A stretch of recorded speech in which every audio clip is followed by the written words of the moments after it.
सांसद धर्मवीर सिंह ने स्थानीय विश्राम गृह में केंद्र सरकार के गौरवशाली 12 वर्ष पूर्ण होने के उपलक्ष्य में आयोजित प्रेस वार्ता को किया संबोधित। गौरतलब है कि सांसद धर्मवीर सिंह ने कहा कि केंद्र सरकार के विगत 12 वर्षों में राष्ट्रहित, जन कल्याण एवं विकास के क्षेत्र में रिकॉर्ड उपलब्धियां हासिल की हैं। देश को अंतर्राष्ट्रीय स्तर पर ही नहीं, आंतरिक तौर पर सुरक्षित रखने का काम किया है।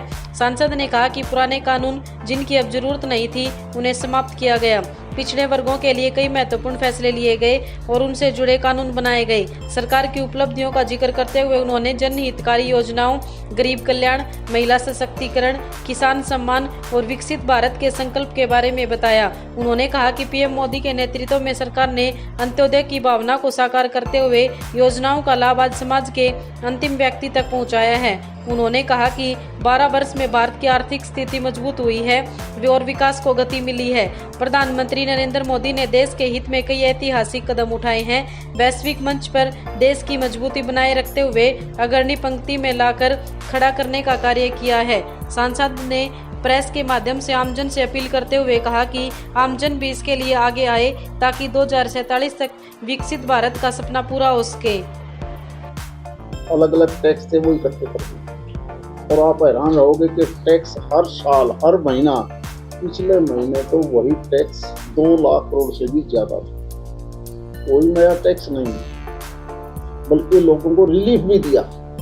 पर्सनल इनकम टैक्स अब आपने कभी देखा हो, कभी 1 लाख रुपए से ऊपर भी इनकम टैक्स देना पड़ता, फिर 1.5 लाख को देना पड़ा। आज 12.5 लाख जिसकी इनकम है वो कोई टैक्स नहीं देता। इसके बावजूद पैसा इनकम टैक्स के मार्फत आए, जीएसटी के मार्फत आए, वो सारा पैसा इतना इकट्ठा कर लिया कि वो उससे 4 का भी 5, 4.5 गुना पैसा बगैर किसी चीज के पैसा इकट्ठा होता है। और उसका केवल व्यवस्था बदली है पैसे लेने की, वरना वही पैसा बिचौलिए जो टैक्स पेयर थे, बड़े बड़े जो टैक्स की चोरी करते थे, चोरी में चाहे सरकारी मशीनरी थी, उनका ऐसा सिस्टम बना दिया, यही नहीं पता लगता कि किसकी फाइल किसके पास जा रही, इसलिए वो चोरी करवा ही नहीं पा रहे। इसलिए ये पैसा लगभग 53-54 लाख करोड़ से भी ज्यादा सालाना पैसा होगा। और उसी पैसे से हम रक्षा मंत्रालय,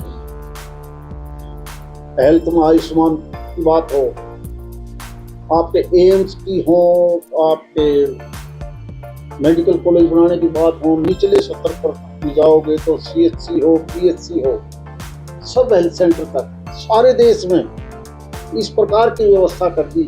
एजुकेशन देखोगे तो चाहे आईआईटी हो, यूनिवर्सिटीज हो, उनका रूप बदलने का मामला हो, अब हरियाणा की बात लोगे हर जिले में आपको कॉलेज मिलेगा, तो उनका थोड़ा टूटा पे यार। अच्छा, अपने गांव में घर से इनको बाहर का तोड़ा है कि छोरी नेरे नेरे को होना रे, कौन सा करके करवा क्या हुआ भाई? आप उन्हें गांव में शहर में बता दो जो छोरे न्यारे हो से उसने कौन करवावा है।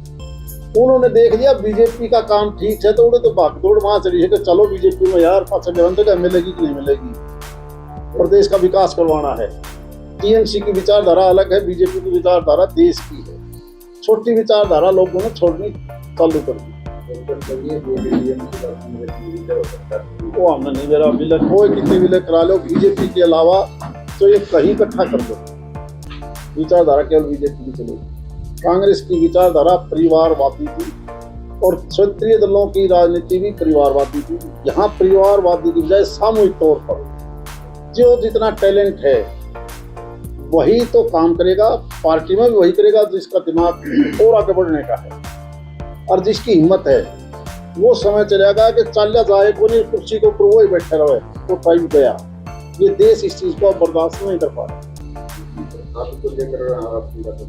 मैं फिर ये कहता हूँ कि प्राकृतिक खेती पर आ जाओ यार, इन बीमारियों से फंडा छुटाना है तो मोदी जी गलत थोड़े करें।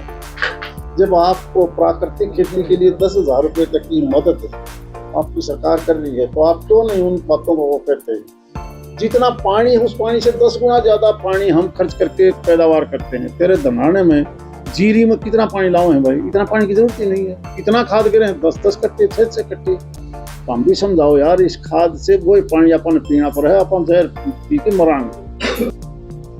जो ये डॉलर की बताओ हो, रुपए की बताओ हो, पहले इस चीज को एक बार समझ लो। कोई भी देश है, कोई भी परिवार जब आगे बढ़ेगा, उसका रुपया तब मजबूत होगा जब हर आदमी खाली बैठने की बजाय काम करना लग जाएगा, कोई ना कोई चीज का उत्पादन करेगा। चाइना का जैसे हर आदमी काम करता है, जिस दिन भारत का 142 करोड़ की जनसंख्या आदमी जिस दिन काम करना पड़ेगा, तो आप ये डॉलर रुपया भूल जाओ। अकेली सरकार के ऊपर नहीं सोचना चाहिए हमें कि रेट घट गया, यू बढ़ गया। आप जब उत्पादन बढ़ाओगे तो आपका रुपया और मजबूत हो जाएगा। हम घर में केवल एक आदमी काम करता है, बाकी 6 तो बैठे काम है।